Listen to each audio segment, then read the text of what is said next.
Welcome to recipes with Muhammadiya. இன்னைக்கு நம்ம நல்ல சாஃப்டான பரோட்டா எப்படி வீட்டிலேயே ஈஸியான மெத்தடில் பர்ஃபெக்டாக செய்யலான்னு பார்க்கலாம்.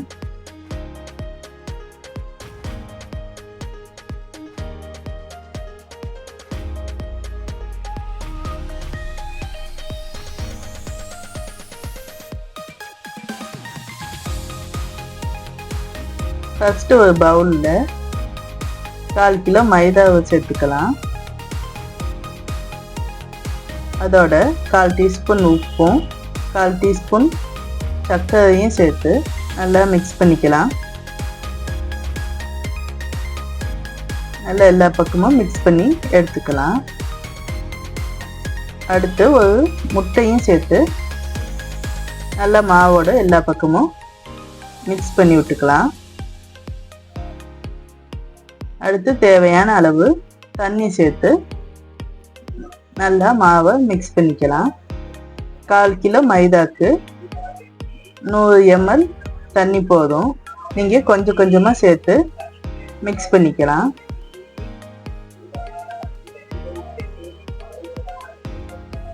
நல்லா இந்த அளவு மிக்ஸ் பண்ணி விட்டுட்டு இப்போ சாஃப்டான டோவா பிணைஞ்சு எடுத்துக்கலாம்.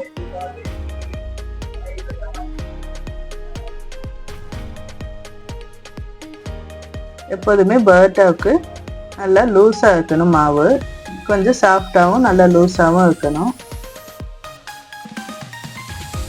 இப்போ மேலே ஒரு 4 டேபிள் ஸ்பூன் எண்ணெய் சேர்த்து நல்லா மாவை எண்ணெயோடு சேர்த்து நல்லா பிணைஞ்சு எடுத்துக்கலாம்.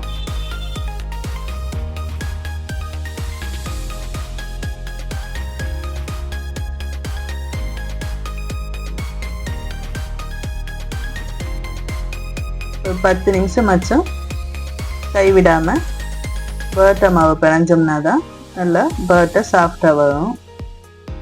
இந்த மாதிரி நல்லா தூக்கி போட்டு போட்டு நல்லா பிணைஞ்சிக்கணும். நல்லா அடித்து பிணைஞ்சோம்னா தான் நல்லா சாஃப்டாக வரும்.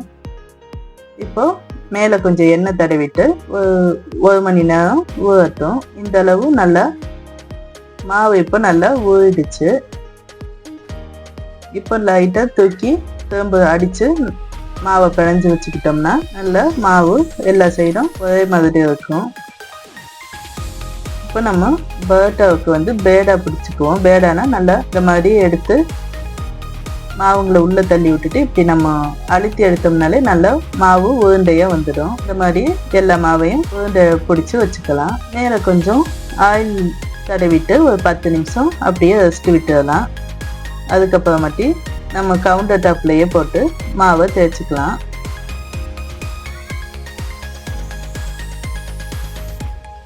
மாவு நல்லா லூஸாக இருந்தால் தான் இந்த மாதிரி நல்லா ஈஸியாக தேய்க்க வரும். நல்லா இந்த அளவு எல்லா சைடும் தின்னாக தேய்ச்சிட்டு மேலே லைட்டாக ஆயில் அப்ளை பண்ணிவிட்டு லெஃப்ட் ஹேண்டை மாவுக்கு கீழேயும் ரைட் ஹேண்டை மாவுக்கு மேலேயும் வச்சு இந்த மாதிரி எடுத்து லைட்டாக மாவை வீசி எடுத்துக்கலாம். இந்த அளவு வீசினதுக்கப்புறம் நம்ம அப்படியே மாவை சுற்றி விட்டு எடுத்து வச்சுக்கலாம். இதே மாதிரியே எல்லா மாவுங்களையும் தேய்ச்சி எடுத்து வச்சுக்கலாம்.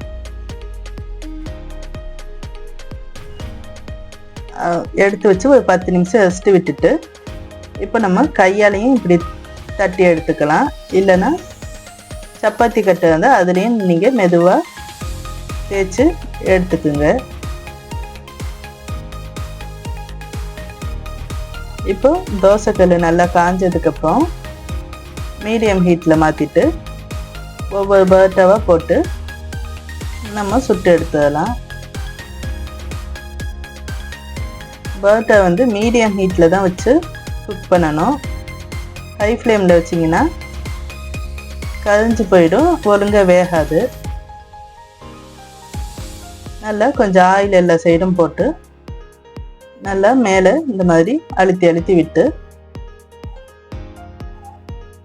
குக் பண்ணிக்கலாம் பரோட்டாவை.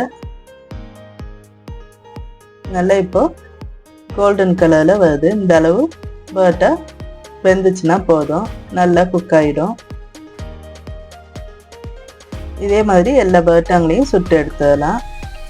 இப்போ லாஸ்ட்டாக எல்லாத்தையும் சேர்த்து வச்சு இந்த மாதிரி நல்லா அடித்து விட்டோம்னா பரோட்டா நல்லா நூல் நூலாக பிரிஞ்சு வரும். நல்லா சாஃப்டான பரோட்டா எப்படி செய்யணும்னு இன்றைக்கி பார்த்தோம். இந்த வீடியோ பிடிச்சிருந்தா லைக் பண்ணுங்கள், ஷேர் பண்ணுங்கள், சப்ஸ்கிரைப் பண்ணுங்கள்.